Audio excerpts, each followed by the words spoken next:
Hello and welcome to episode number 23 of the Classical Guitar Composers Podcast, the show that features original guitar compositions from around the globe. As always, I am your host, Chris Hales, and if this is your first time joining me, this show is simply a show that features your original classical guitar music. And if you'd like to have a piece featured on the show, you just simply send an MP3 recording to chris@classicalguitarcomposers.com. It's that simple.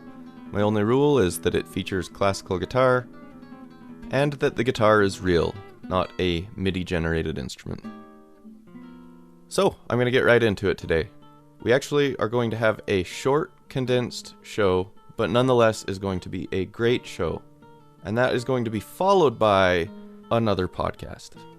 If you've listened to enough episodes of this show so far, by now you know I am a horror movie enthusiast. And it's the month of October. It's a time, I believe, to celebrate that love. And I've done something that I've wanted to do for a long time.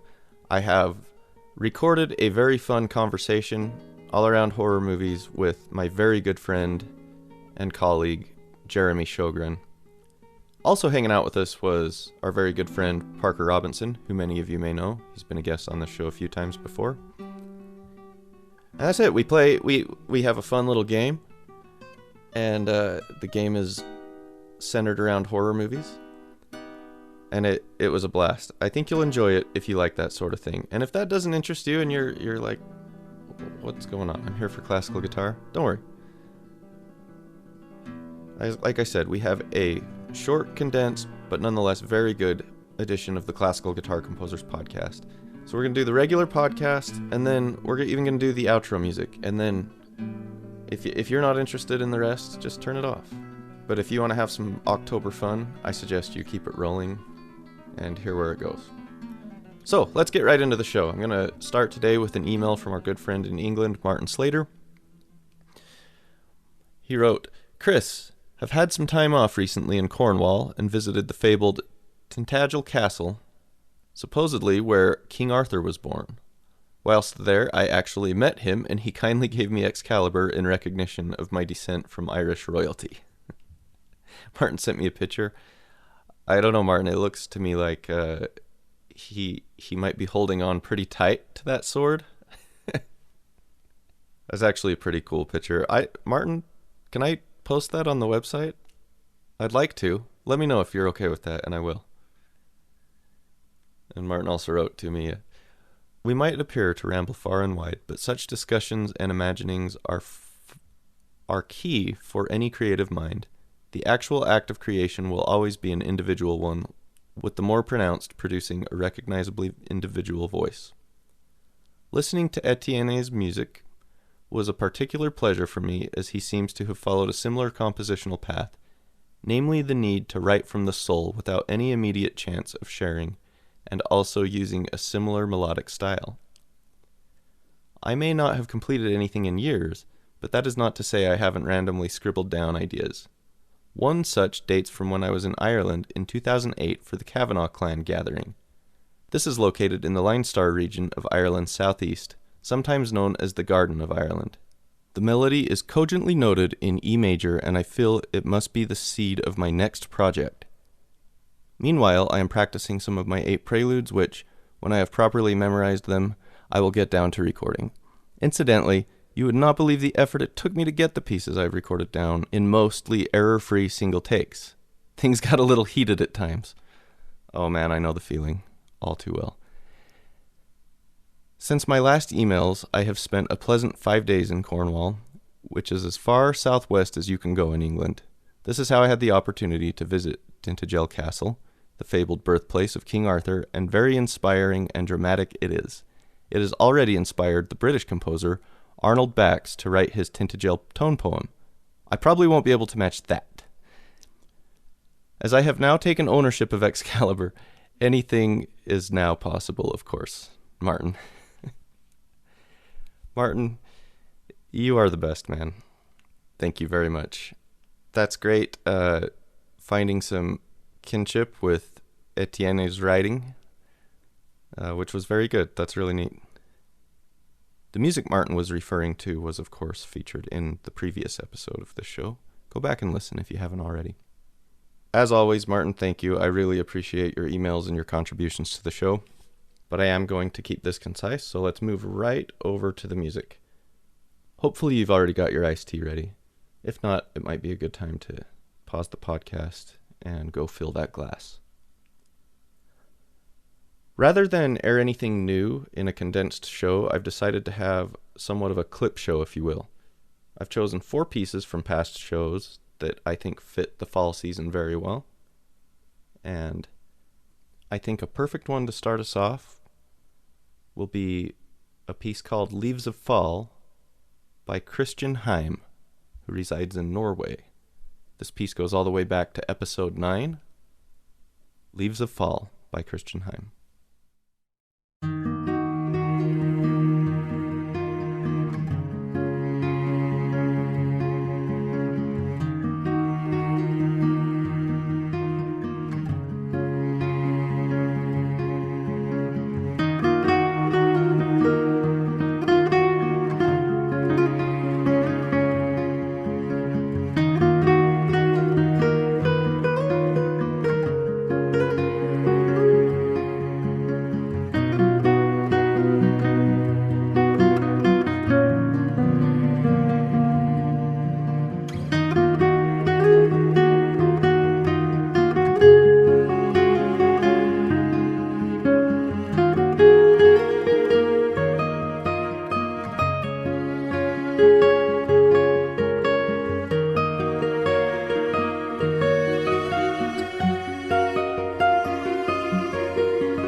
Okay, and we just heard Leaves of Fall by Christian Heim.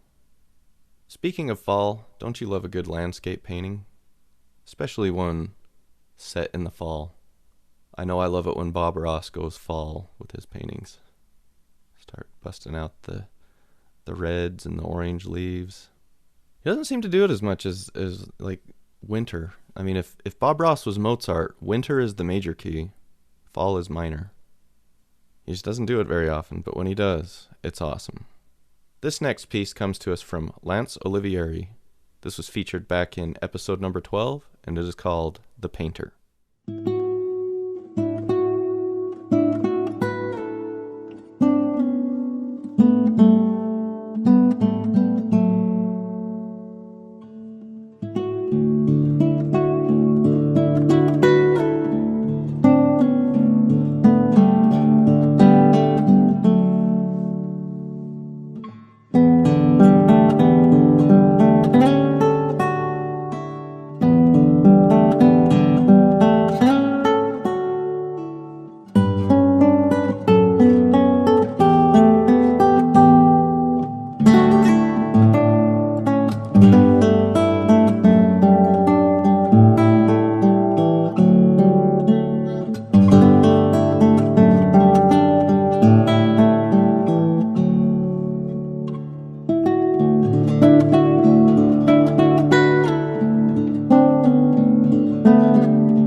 Hey, like me, are you addicted to sheet music? Then let me tell you about Encoda. Encoda is an app that lets you practice, play, and perform your sheet music. It is a streaming service similar to Netflix and Spotify with tens of thousands of titles. That's millions of pages of sheet music available instantly at your fingertips. Subscribers have access to the finest editions from Boozy and Hawkes, Baron Writer, Chester, Novello, and many, many more. And they have received praise from Sir Simon Rattle and Joyce D. Donato. And if you're not sure, you can sign up for a free trial. Download Encoda from your app store today. That's Encoda, Nkoda.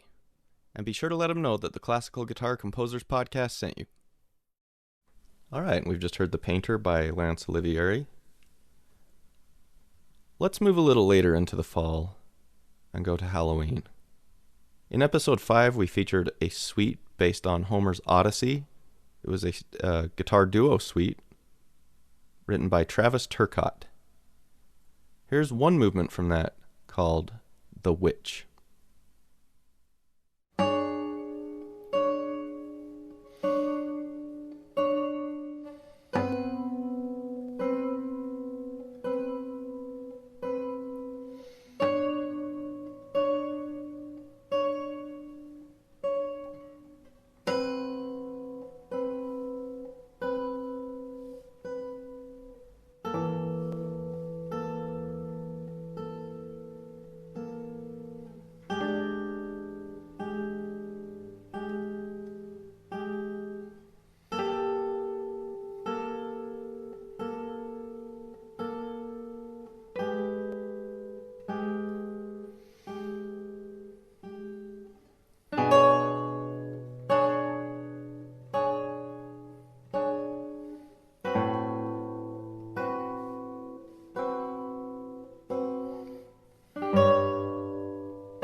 All right, and that was The Witch by Travis Turcott. And finally, let's go to the graveyard. No, I'm not going to re-air one of my graveyard pieces from last year. Actually, think of it this way. What do we do when we go to the graveyard? We remember. This is a piece called Remembrance by Thomas Lung Poulsen. It was featured originally in episode 13.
All right, and we've just heard 4 pieces that I did my best to relate to fall and Halloween. And that's going to wrap up the initial show. So for those of you who are about to tune out, I do thank you for joining me. We'll have a regular episode next month in November. For the rest of you who are just in the mood for some entertainment, you know what? I don't think you have to be a horror movie fan to enjoy this. I think you might find it entertaining regardless. And definitely, if you're someone who is not a horror movie enthusiast but would like to try some, this is the podcast you need to hear. So, with that, I thank you for joining me. I hope you stick around for the rest. And as always, it's pretty ugly out there sometimes, but guitar is good for the soul. Keep on plucking.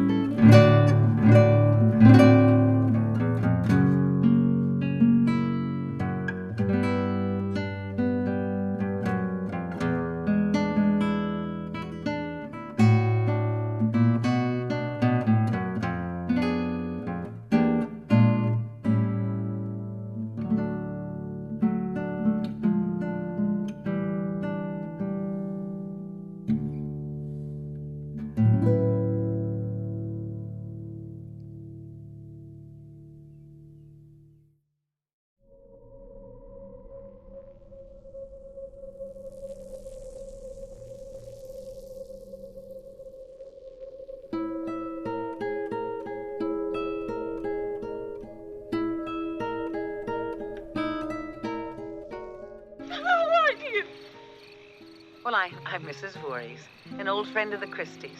Oh, I cannot.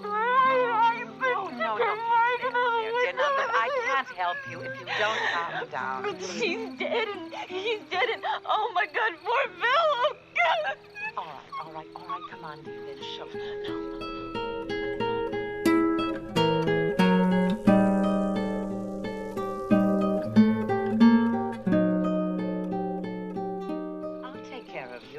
I used to work for the Christies. Oh, God, what's going on here? Please help me get out of here. It's just this place and the storm. That's why you're upset. No, they're all dead. They're all dead. All right, I'll go look. No, please don't leave me. They'll kill you, too. I'm not afraid.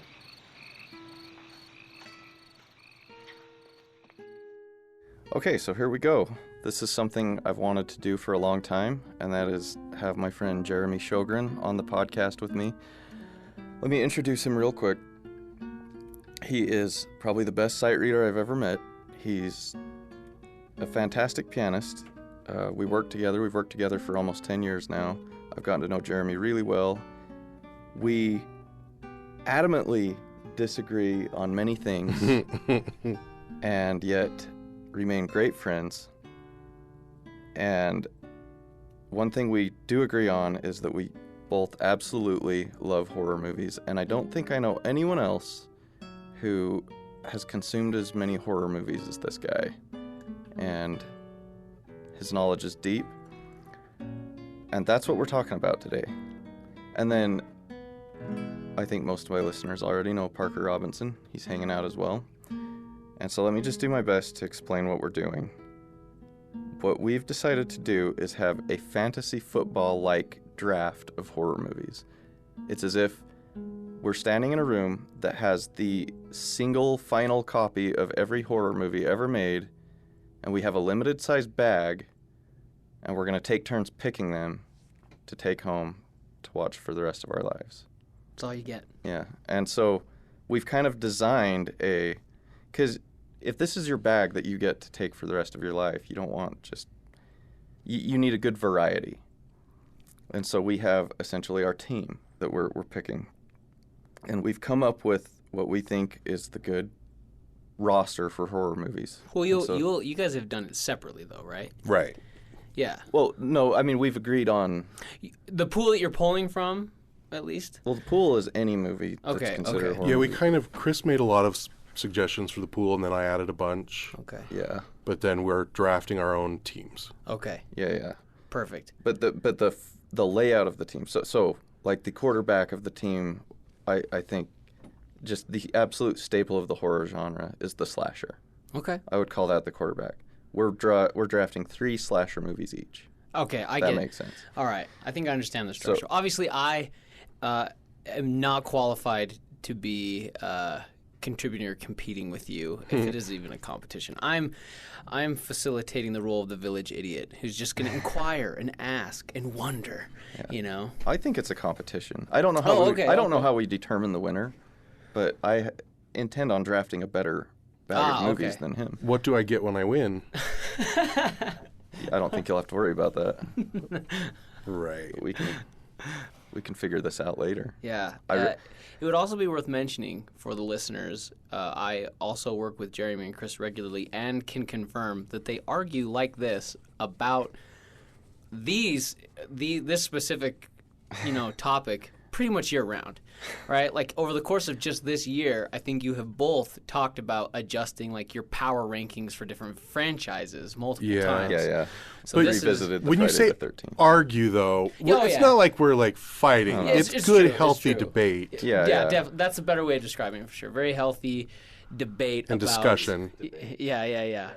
But as like the third party observer who doesn't really have a dog in the fight, it has become one of my favorite discussion topics, of which I can lend like almost no value, but just watching it has been pretty great. So that's why I think the podcast is a good place to show your guys' inner dialogue about this.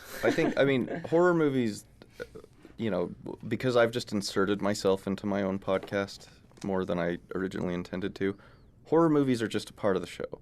Right. And so this was inevitable to come at some point. Let me quickly just read down this roster we have. We are drafting 3 slashers, 2 vampire movies, 2 werewolf movies, 2 zombie movies, 2 creature/monster movies, anything that's like about a creature, I guess, some kind of monster. 2 horror comedies, 2 holiday-themed horror movies, 2 paranormal movies. This is a huge category I'm discovering. This one I think is going to be difficult because a lot of things kind of fall into that. We're not going too specific on this with subcategories, so this would encompass everything from like movies like Paranormal Activity to like The Exorcist. And then we're going to draft 2 remakes / and or reboots. And then we've left 2 miscellaneous, anything categories, doesn't matter, just another 2 movies. And then for fun, we're each drafting a coach. A coach? Oh, interesting. Yeah. Now these A can be coach meaning like one... like a director. Okay. So you're not talking about like a movie in that case. You're talking about some type of figure from within making horror movies? Right. Yeah. That's clever. I guess maybe we could call it like the guy we're picking to make future movies in this Okay. post-apocalyptic scenario we've created. So they can be drafted in any order. And Jeremy and I have also agreed that because so many movies can fit into multiple categories, if we now need to make room, like in the slasher, we can move a slasher to holiday if it fits holiday. You're accommodating special teams. You got, Oh yeah. some second string. Definitely. So I'd say you're each bringing 2 of each category to the table, and then do you have to both essentially argue, or not argue, but like sell your point, defend your point, and you between the 2 of you are only choosing one that needs to go in the bag, or just you're like creating your own. I don't think. Separate... I mean, I want to know like why Jeremy picks what he picks. We'll probably talk about the movies this week, grab them. But it's like this: if I pick a movie, Jeremy can't have it. It's now in my bag. Oh. He doesn't get to take that home. See? I see. Okay. So it's I got you. yeah. Okay. It's like my kids when they trick or treat, they actually come home, empty their bags, and then they have a draft, Oh. and they take turns like picking. They swap out and trade because they have their own That's preferences. amazing. Yeah. Okay. So, and I do feel like I know one thing. I feel like I know what the number 1 pick's going to be and the number 2 pick. And then I have no idea what's going to happen after that. But I feel like we both probably share the number 1 pick and then would both grab the next one if it's gone. Gotcha. Do you To help- think? What do you think? I think you're right, but I also might surprise you. Yeah, you might.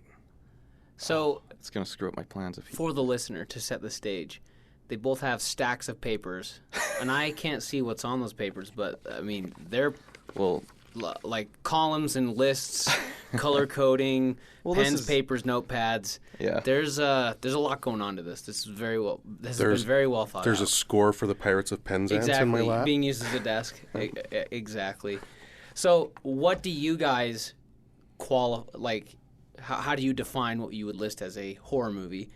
And can you give me an example of a movie that people maybe classify as a horror movie that aggravates you that is called a horror movie? Jaws. Is that Jaws? Okay. Jaws is not a horror movie. Jaws is a not- drama. Okay. Exactly. Oh, All we're in right. agreement. I would Here we go. agree. I would agree there. It's often lumped in with horror. Okay. The Jaws theme is on every like horror movie compilation Mm-hmm. soundtrack thing. It's like, yeah, no. You I can don't know where you draw the line. I just know that Jaws is on the other side of it. Okay, but I think that at least But- gives me Yeah. a better understanding of like Oh, the here's a lens good. of- I got a great example. for Okay. you. Alien is a horror movie. Aliens is not. No. Okay. I would Yeah. say the same thing too. Okay, great. They're all within the genre of sci-fi, Yeah, but Alien goes the horror route, Yeah. for sure. and Aliens goes full-on action movie. Yeah, action thriller. Yeah. Yeah. Okay. Thriller's fine, but yeah. All right, I'm just trying to calibrate, my expectations. I Because don't, would agree. I in don't both think of there's those anything cases. that's going to come up that like where it invokes an argument like that's not really horror because both of us love horror enough that we're not going to be picking the aliens of the world for the horror bag. Right, Like, right. As Yeah. much as I love that movie, Yeah. it doesn't belong. You wouldn't. I get. I what don't you're think we're saying. going to have that kind of problem. Okay. We do need to somehow determine. Do you have a coin or something? We don't know how to.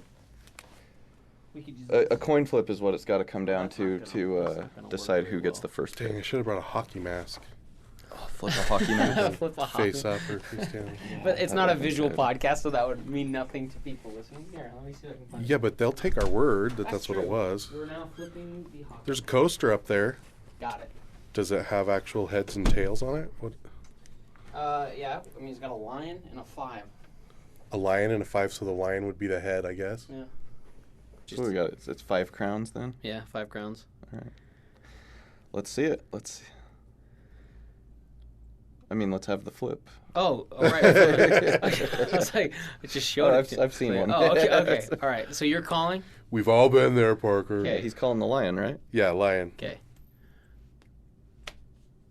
5. So it's I get the first pick. yep. Dang Chris gets the first pick. And the number 1 pick in the draft goes to... We should have come up with team names. Oh, well. I can't come up with one on the spot. It's so much pressure. Okay. Well, you got something? I was trying to think, but yeah, no. I don't know anything about sports, so it's hard for me to think of something. Well, you really just need to that's come a with clever come sports up with pun. like a Yeah. pun horror movie name. A horror movie name with a pun in it. Like when we did fantasy football last year, I didn't care about football at all, but my team name was Fieri's Fairies, and Guy Fieri was the mascot. Yeah, when I did fantasy football, I was the Bantha, the mighty The Bantha. Mighty Panthers. I think I went with the punts. Yeah. Well, maybe you just spend the whole episode thinking of what your team name will be. My team name is going to be the Deadites. Oh, that's good. That is a good I'm one. the Deadites. Oh, that's. Oh my gosh. It's too quick. He wins on the name. Quick to the draw. You can be the Cinnabuns. No. I'll be the 13ers, like the 49ers. We'll just be the 13ers. That's pretty good. Yeah, it's not. Not as good as the great, but- Deadites. Not but, as good you as know, the Deadites, but on the fly, that's pretty good. Yeah. I'm already winning, so we're good. Oh, but not for long. Okay, so 13ers for the first pick in the draft. We're gonna select. I feel like this is just the father of all horror movies, even though it's not the first. Halloween. I'm picking Halloween. I knew it. Is that what yours would have been? Yeah. Okay. So Yeah. I think I know what your. I don't think this one requires explanation. So the category on this is I'm putting this into slasher. slasher. Yeah. The king of the horror movies. Slasher. Chris's first pick. Halloween. Riveting. Yeah, we need to be careful to say horror Horror. because horror movies are something different. Good point. We could do a draft of those another time. But You guys can do that one on your own. I do want to say, I have to point out, I am so much more emotionally invested in this draft than I was in my actual fantasy football draft this year. This is way more important. As it should be. All right, feeling good. Feeling good so far. Okay. So there's consensus that's both of your guys'. I know Top we've pick. already had this conversation, but Jeremy and I both are in agreement that Halloween is the better movie. Friday the 13th is the better series long term. Yes. Better franchise. Okay. Yep. All right, so then my number one pick, also for slasher, we're going to go Friday the 13th. It hurts me to see that go on your team, even though I had my chance. That's exactly how I thought this was going to go. And if he had picked Halloween first, I would have picked Friday the 13th. So now is where this thing really gets interesting. Those are kind of the dead ringers, right? Like, Yeah. you don't pass those up. I think, okay, so, yeah, now I have to go ahead and select my favorite movie of all time. I think I know what this is, too. I don't think I'm in much danger of losing it yet, but that's okay. I want this on my team. So for my first creature movie slot, I'm adding The Thing, John Carpenter's The Thing. Yeah, I wasn't even going to touch that. You're welcome. Yeah, well, Could have saved that one, Chris. I could have. Yeah, it was a solid pick though. Although Jeremy could have, like, the behind the scenes game of this is that, like, this is Chris's admitted all time favorite movie. Jeremy doesn't care for it at all, which means if Jeremy were to choose it, it would probably just to ruin your day and not let The Thing be on your team. I don't know that he doesn't care for it. What are your thoughts on I it? don't love it. Oh, okay. It's definitely not my favorite. I enjoyed it. Okay. Yeah. So it probably wasn't. Oh man, can I give it back? Can I take? I'm just kidding. No. No, these drafts work. Sorry. It was okay. It's a strong pick, even if it wasn't a strategic pick. It was a total emotional pick. That's fair. So then for my next pick, I'm going to a category which I think is going to be tough because there's not a lot of really good choices, and that's the werewolf category. Oh, there's not. Oh, And gosh. I'm going to pick An American Werewolf in London. Oh, that hurts. Okay. Such a good movie. And it could go multiple places. I mean, there's like a kind of a zombie in it. It's got a lot of humor in it. But ultimately, it is, You are right. I would say, the thinness best werewolf movie Yeah. ever made. Through my limited scope, I would agree. Well, that was a good call. So does this now mean you need to choose A werewolf? a werewolf movie? No, he can choose anything. Oh, okay. Yeah, I don't have to. But strategically it might. Mm-hmm. Like, he's already grabbing the limited out of that limited pile. Mm-hmm. That was a good pick. I'm going to kind of do a similar thing. I think there are lots of good ones in this, but I still really want this movie. So I'm actually going back. I'm filling in my creatures right away. And I am going with, so I'm going to get out of the 80s and 70s, which I could easily fill my whole team up with. I'm going to my second creature spot, and I'm picking Jeepers Creepers. Okay. I love Jeepers Creepers. I want it in my bag. That is a great movie. Yeah. Oh. Jeremy, real quick. I didn't put a sequel on this list. Did we want to do one sequel still? Oh. There should be a sequel on this Yeah, I had it roster on my list. other list. Okay. Sorry, everybody. We need to draft one movie into the sequel slot. I'm just going to add that at the bottom. Okay. Really quick, I was being dumb and forgot to write down your first choices. You got Halloween for slasher. What was your other choice? The Thing. The Thing. And Creature. So creatures are The Thing and Jeepers Creepers. Okay. So for my third pick, I'm actually glad you brought up sequel, and this might be like a total cop-out, but I have to snatch this before you get it. Uh-oh. Because I need to have the power back-to-back of Friday the 13th and Friday the 13th Part 2. No! Oh, no. That totally slipped by me. Oh, no. It was tough. I was going to draft. I kind of forgot. That was going to be an early draft. I am so stupid for jumping to The Thing. Oh, And that's, my gosh. So when I said earlier that I might Clouded by surprise you, emotion. it was because had you chosen Friday the 13th, then it was... I was expecting you to choose Friday the 13th. It wasn't even actually on my original sheet. Oh, really? Because I thought you'd go Friday the 13th. But yeah, I got to have 1 and 2. I got to have Mrs. Voorhees and Jason. That was a solid pick. by you. And you put it in sequel, not slasher, so you've got room in your slashers. I do. Oh, that was... Some gamesmanship I going feel on. like I just got kicked a little bit. And I'm going to be upfront, because we talked a little bit about this, and I think you just mentioned it, that there are so many good 80s horror movies. The 80s is really where horror peaks for me.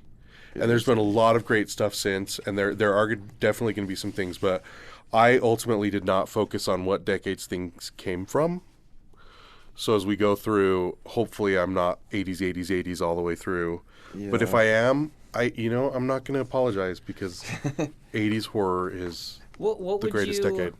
What would you attribute that to? It absolutely is. You know, because like there are other genres that like hit their stride in certain decades as well. Specific to horror, do you think it just has like that's when some franchises had already been established? It starts to like mature that's when and the get franchise right? was born, for sure. Yeah. Okay. Yeah. And at that point, their creativity was unbound. Like when they started, you had people like Tom Savini that was doing amazing gore work.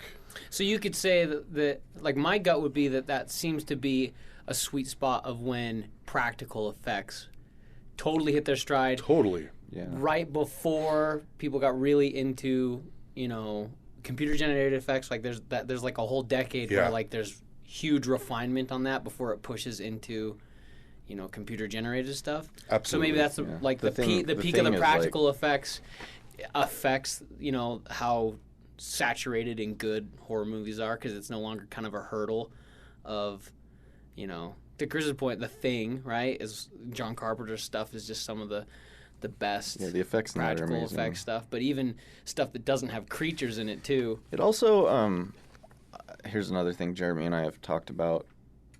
This is probably important to the podcast, to how we've come to where we're actually sitting here drafting horror movies. When I was a little kid, I was so drawn to these things before I ever watched them. And I would go to Blockbuster Video and stare at the cases. And there was all the Jason movies, and I would pick these things up and just stare at them, and I just wanted to see them so bad, and yet I was afraid of them. And I remember, it's funny, they're made fun of now, and they became like tropes, and there's parodies of it all, but I remember when this stuff was actually scary, to me at least. The first time I got my dad to let me rent a rated R movie, I just kind of threw it out there. I was like 11 or 12, and I was like, can I rent this? And I picked up Friday the 13th, and he was like, sure. And I was like, oh, okay. And I took it home and I watched it by myself, and it was scary. And then I immediately rented part 2. I fell in love with that movie is so near and dear to my heart, and he has taken them both. Chris, I'm telling you, I can't not have Friday the 13th on my roster. You can take part 5. Yeah, part that's 8. the thing. Well, I love these others too, but I'm not gonna. What were you gonna say, Parker? well, in my mind, just envisioning you as a young boy, like walking into like a sticky, like imagine the carpet in a Blockbuster theater, and just watching you just like It has that demon-eyed stare at these VHS cases. That sounds to me like the origin story of a serial killer in a horror franchise. You know what I mean? That's exactly how I was too, though. But we didn't have Blockbuster. Just like obsessed and just laser, like fixated, hypnotized by these horror movies. That's a start to your horror franchise. When I was a kid, in Springville, Utah, there was a video rental place called Adventureland Video, or Adventureland Video. And the horror was in the back room. So it was very much like, the back room. You're like not supposed to go check out and of course you're going to be drawn to that. Yeah, and I remember going back. One of the first ones I remember staring at all the time was Troll, the cover for Troll. Troll. It's so great, but horrible. I can only think of Troll 2. Troll. Yeah. Okay, But yeah. Troll, Okay. which is actually unrelated. Yeah, I knew that. Yeah, Okay. but Troll, it has Julia Louis-Dreyfus. I think Sonny Bono's in Really? that, and the kid from Neverending Story. It's fantastic. Okay. But terrible movie. I feel weird that I've seen Troll 2 and not that, because Yeah. I remember looking at that, at Monkey Shines, Critters. Critters was one of mine. I remember all of these old movies, and then there was another one in Springville called Partyland. It's still there now. It's a party supply store. But they used to have video rentals, and horror, same thing, was in the back. And that's where I would study the cases to Friday the 13th and things like that. I was never allowed to watch them, but I could tell you which Friday the 13th movie was which based on which hockey mask was on the cover. Right. And I still can, and it drives me nuts that on like streaming services and things, the covers are not the VHS covers, which were usually like the movie Those posters. covers are so cool. Yeah, they're iconic. They get dressed up in a different way now. Yeah. Yeah, They're cheesy now. it's hard to explain, but it's like the cover is it sets the mood. It begins with the cover. It sets your expectations, and that reminds me, it actually wasn't Blockbuster at first. It was called, I think, Bob's Express. It was like downtown. I used to ride my bike down there. I remember that. And then we got the Blockbuster later. Yeah. But yeah, so it would have actually been My gateway to Bob's horror, after staring at the videos, it was actually watching it late at night, like on cable. On USA Network was my jam. They would play edited horror movies because I wasn't allowed to watch rated R stuff, and nobody in my family really watched horror, so I didn't get a lot of horror exposure when I was younger. But when I was like 12, 13, I had a TV in my room and cable, and I would watch. I remember staying up and watching Friday the 13th and being scared to death. And then the next night, it was Friday the 13th Part 2. And then same thing shortly after that, Nightmare on Elm Street Part 1, and the next night, Nightmare Part 2. And then I started recording them all so I could watch them whenever and show friends. And, I loved them. So my exposure was all through, like, edited cable TV airings. Man. It was great. You guys both had intros on, like, the classic slasher stuff. My earliest memory was to be utterly terrified to the point where, like, so my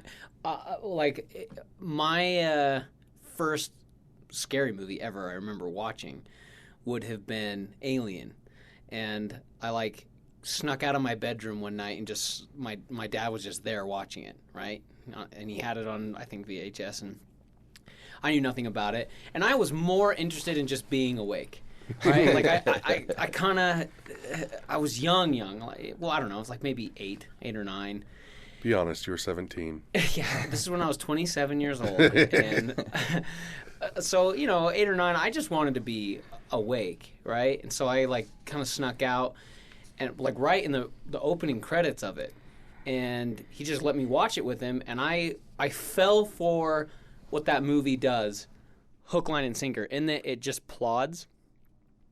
And just like unsettles you, right? Until the chestburster scene. You know what I mean? The first chestburster scene. Because like I'm there and I'm enjoying it. I'm feeling ooky and uncomfortable, and I don't know anything about it. And then you know how they say that like they didn't warn some of the cast members like how gruesome that was going to be, and like that was my reaction to that scene. Like I was like, okay. He didn't actually even tell me the movie was called Alien. I didn't know it was a sci-fi movie. I didn't know it was going to be about aliens. It's just I wanted to be awake, So we're just sitting there watching it, and then the chestburster scene came, and it like horrified me. I couldn't sleep that night. Couldn't sleep the night after that. And I loved watching it. And then he and I would watch more. Like we watched the whole Alien franchise. For him, it was a lot of like Alien franchise. He like Predator franchise. He So it starts kind of in horror and branches off into a bunch of other stuff. But my first experience was, like, not positive in that, like, we watched this movie, Alien, like, kind of kills everyone, and he's just like, okay, see ya, good night. And I'm, like, laying in bed, first time having really seen anything like that, and it totally caught me off guard. I didn't even know it was meant to be, like, scary, right? Where, like, for both of you guys are like, that's the scary stuff, I want to see that. I was just like, we're staying up, we're hanging out, it's a school night. Well, it was a fascination. I talked in my last episode about the first thing I really ever saw was Chucky, was Child's Play. And I didn't even watch the whole thing. I watched like probably a half-hour segment of it and had nightmares and got yelled at by my mom. You guys are going to make fun of me. I had a friend in elementary school named and I had a friend. I'll redo that because I don't want to say his name. I had a friend in school when I was in elementary school. I'll just bleep it out. Yeah, after this alien, he probably won't care or won't even listen to this. I haven't talked to him since elementary school. But we'd have sleepovers all the time. We'd go over to his house, and his family they watch movies like that all the time. And I remember one time. He's like, Parker, you want to watch a movie? And he kind of like bait and switched me. Where like, because we were also really into like Ninja Turtles, right? We used to watch the Ninja Turtles movies, right? Number 1, number 2, Secret of the Ooze. That was Go Ninja, go Ninja. Yeah, go. exactly. Ninja Rap all day, right? So we watched Ninja Turtles first, and he just knew that I was like really, just a scaredy cat, basically. Still really young, so he puts on Leprechaun. And right again, Leprechaun. Yeah, Leprechaun. Yeah. Just like so, I have horrified memories of Leprechaun that I watch now, and I'm like, this is campy and awesome and hilarious and awesome, right? Not scary in the least. Not scary in the least, but at the time, it absolutely horrified me. Yeah, and then he found that really funny, so he'd invite me to sleepovers all the time. So that's where I first saw Child's Play and Leprechaun, and he would choose stuff that he would know that would just like unnerve me. Right. I'm a perpetual scaredy cat. Yeah. An early gaffe causes me to miss out on one of my all-time favorite movies. Am I able to recover? Of course I am. Tune in to part 2 of the podcast to hear the rest of this riveting conversation. That is, if you dare.